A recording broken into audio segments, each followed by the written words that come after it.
This is Radio Taiwan International.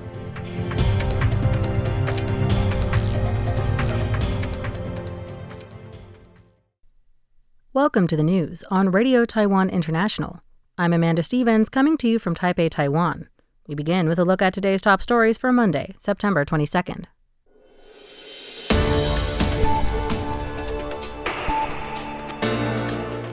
President Lai vows Taiwan will never surrender if facing an invasion. Typhoon Ragasa barrels through the Bashi Channel.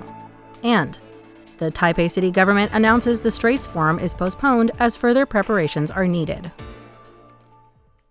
But first, today's top story. President Lai Ching-te said Sunday that if Taiwan were to face military aggression, any reports of defeat or surrender would be false. He stressed that Taiwan would show determination to defend freedom, democracy, and its own long-term survival.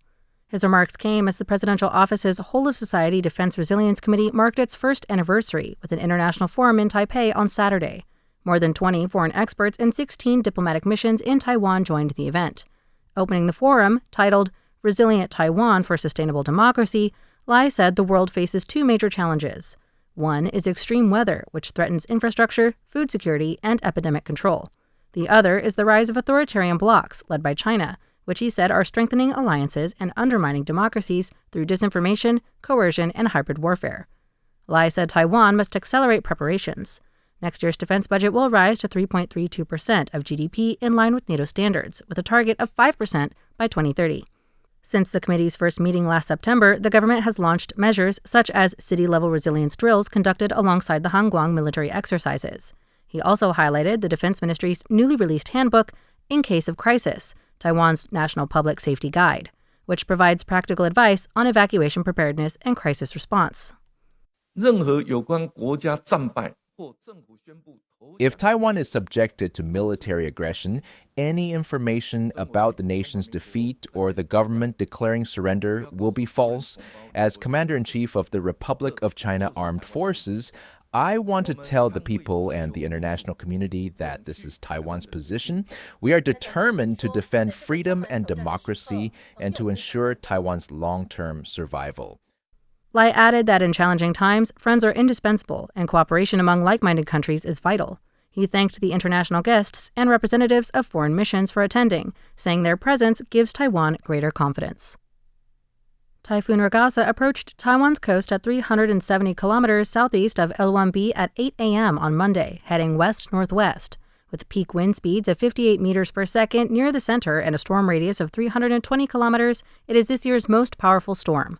The Central Weather Administration, or CWA, has issued its first high wave warning, anticipating Ragasa will reach the waters south of Taiwan in the evening and through Tuesday morning.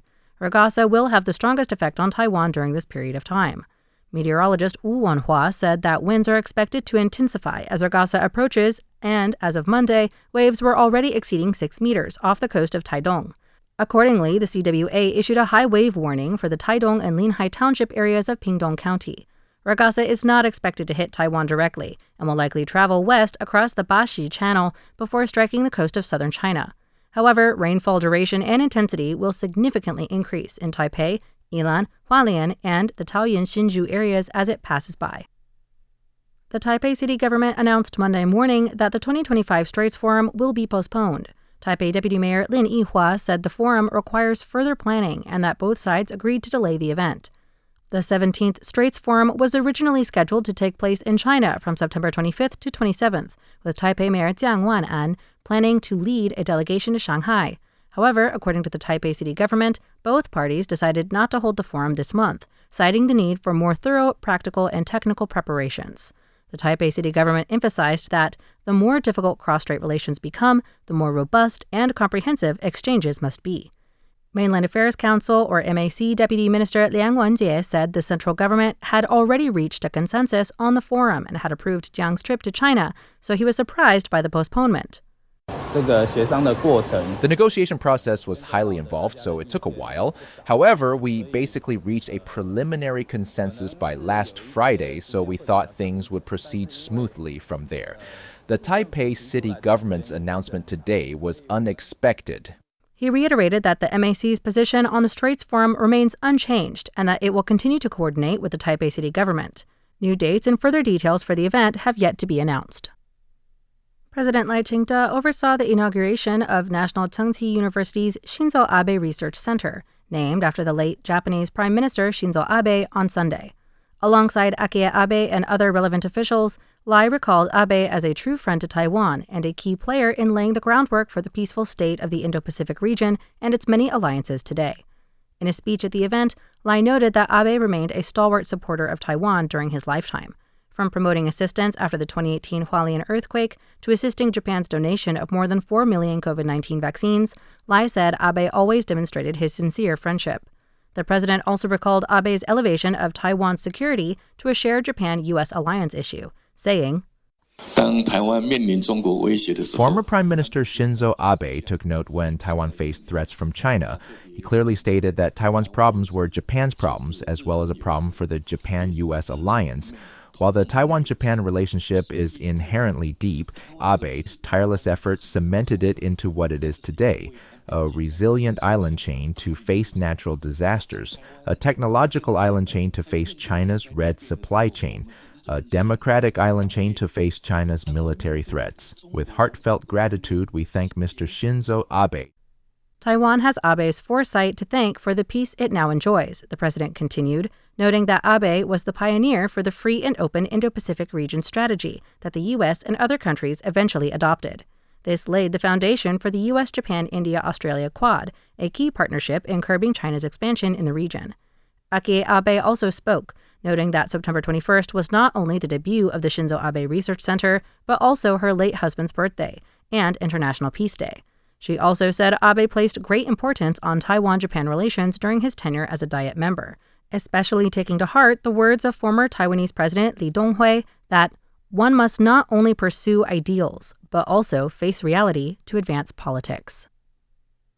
Taiwan's representative to the United States, Alexander Yu, said Taipei has repeatedly reaffirmed its commitment to maintaining peace and stability in the region.